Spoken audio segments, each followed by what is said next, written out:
ADRE result কেতিয়া দিব ADRE ৰিজাল্টটো আমি তৃতীয় আৰু চতুৰ্থ বৰ্গৰ আটাইকেইটা পৰীক্ষাৰ ৰিজাল্ট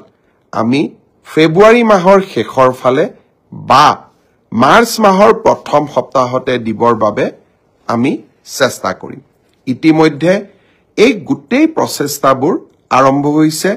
আৰু আমাৰ প্ৰচেষ্টা হ'ব যে নিৰ্ধাৰিত সময়ত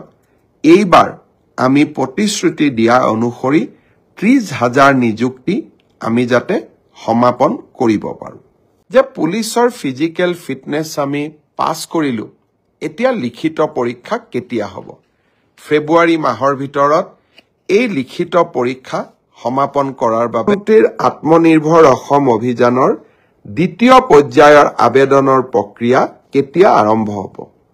শ্ৰদ্ধা যুৱক যুৱতী বন্ধু বান্ধৱীসকল মুখ্যমন্ত্ৰীৰ আত্মনিৰ্ভৰ অসম আঁচনিৰ জৰিয়তে আমি যুৱক যুৱতীসকলক ব্যৱসায় কৰিবৰ বাবে উদ্যোগ কৰিবৰ বাবে 2 লাখ টকা আগবঢ়াম আৰু যিসকল এমবিবিএছ ইঞ্জিনিয়াৰিং পাছ কৰিছে তেওঁলোকক আমি 5 লাখ টকা আগবঢ়াম যোৱাবাৰ আমি 25,000 যুৱক যুৱতীক ইতিমধ্যে 1 লাখ টকাকৈ আগবঢ়াইছো আৰু তেওঁলোকৰ গোটেই ব্যৱসায় উদ্যোগ কেনেকৈ চলিছে তাক সৰজমিন ভাৱে তদন্ত কৰাৰ পিছত 2025 চনত তেওঁলোকক আমি আৰু 1 লাখ টকা দিবৰ বাবে চেষ্টা কৰিম এতিয়া হৈছে নতুনকৈ আবেদন কৰা ইতিমধ্যে 1,54,000 যুৱক যুৱতীয়ে নতুনকৈ এই আত্মনিৰ্ভৰ অভিযানৰ বাবে আবেদন কৰিছে এই বছৰ আমি ৭৫,000 যুৱকক 1 লাখ টকা প্ৰথম কিস্তিত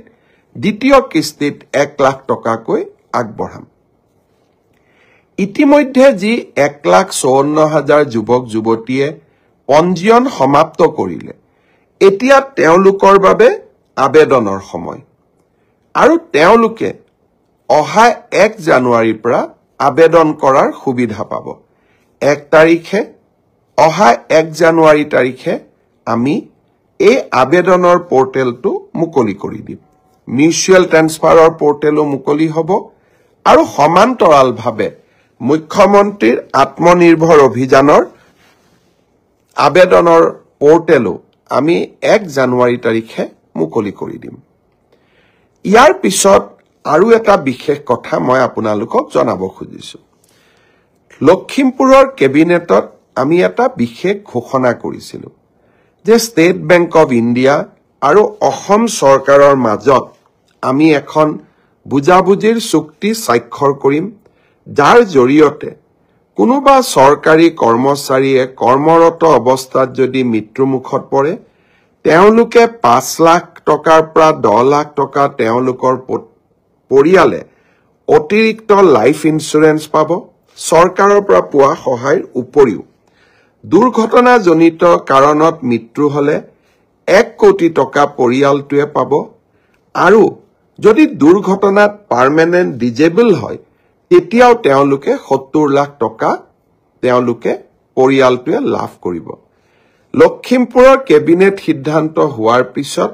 আমি বেংকসমূহৰ লগত নিৰন্তৰভাৱে আলোচনা কৰিলো অহা 1 তাৰিখে 1 জানুৱাৰী তাৰিখে নতুন বছৰৰ আৰম্ভণিতে ষ্টেট বেংক অফ ইণ্ডিয়া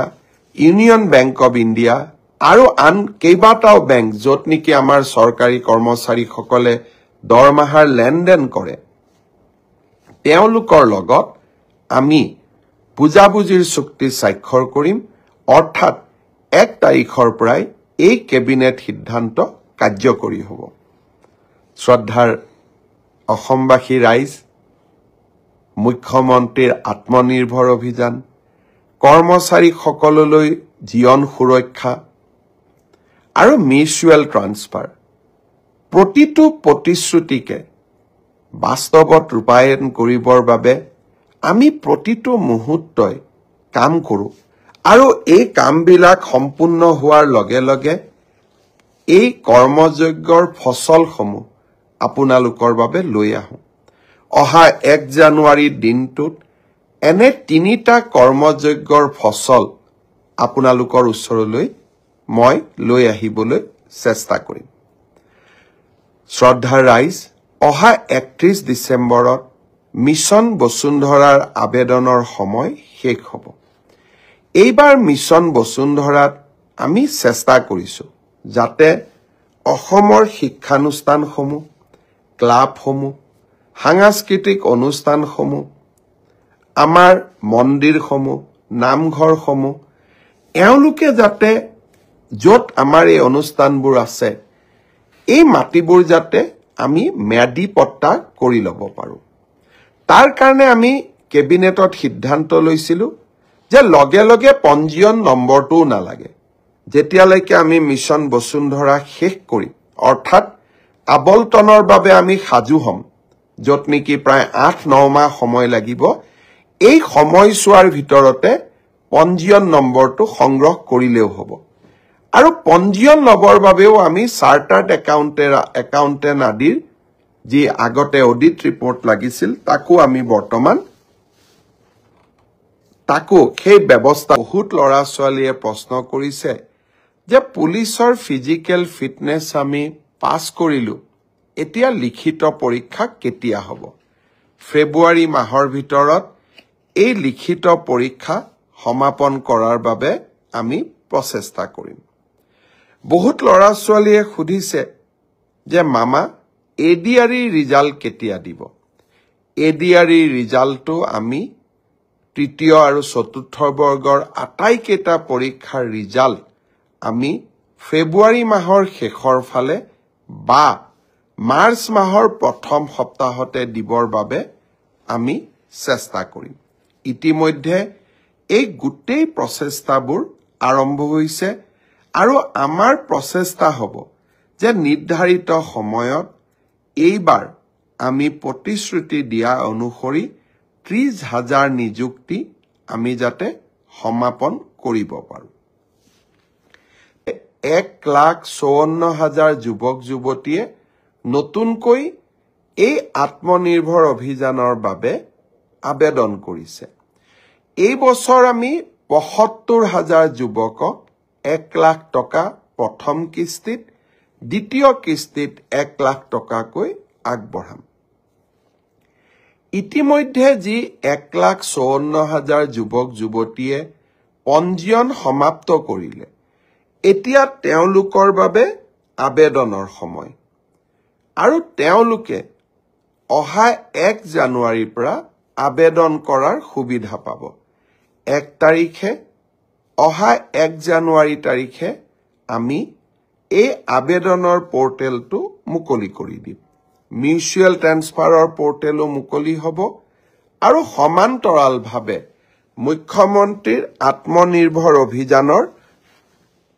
আবেদনৰ পৰ্টেলো আমি 1 জানুৱাৰী তাৰিখে মুকলি কৰি দিম। ইয়াৰ পিছত আৰু এটা বিশেষ কথা মই আপোনালোকক জনাব খুজিছোঁ। লখিমপুৰৰ কেবিনেটত আমি এটা বিশেষ ঘোষণা কৰিছিলোঁ যে ষ্টেট বেংক অৱ ইণ্ডিয়া আৰু অসম চৰকাৰৰ মাজত আমি এখন বুজাবুজিৰ চুক্তি স্বাক্ষৰ কৰিম, যাৰ জৰিয়তে কোনোবা চৰকাৰী কৰ্মচাৰীয়ে কৰ্মৰত অৱস্থাত যদি মৃত্যুমুখত পৰে, তেওঁলোকে 5 লাখ টকাৰ পৰা 10 লাখ টকা তেওঁলোকৰ পৰিয়ালে অতিৰিক্ত লাইফ ইন্সুৰেন্স পাব। চৰকাৰৰ পৰা পোৱা সহায়ৰ উপৰিও দুৰ্ঘটনাজনিত কাৰণত মৃত্যু হ'লে 1 কোটি টকা পৰিয়ালটোৱে পাব। আৰু যদি দুৰ্ঘটনাত পাৰ্মানেণ্ট ডিজেবল হয়, তেতিয়াও তেওঁলোকে 70 লাখ টকা তেওঁলোকে পৰিয়ালটোৱে লাভ কৰিব।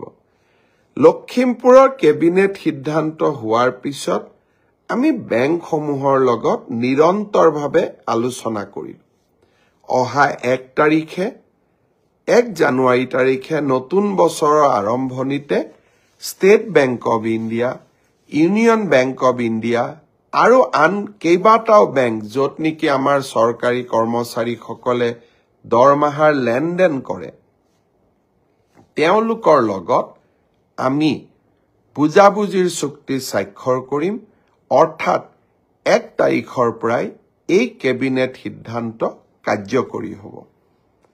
শ্ৰদ্ধাৰ অসমবাসী ৰাইজ